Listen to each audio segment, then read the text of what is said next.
என் பாதத்தில் பள்ளி கொள்ள உனக்கொரு அனுமதி தந்தேன். என் நாடை தாங்கிக் கொள்ள என் கூந்தல் ஏந்திக் கொள்ள உனக்கொரு வாய்ப்பல்லவா.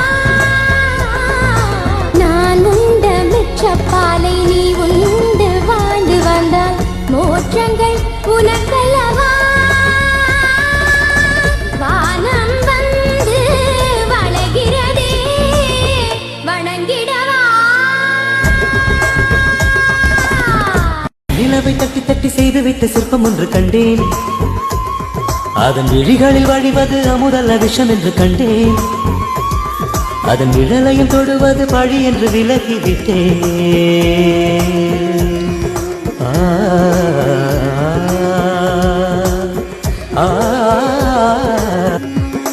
வாழ்விழியா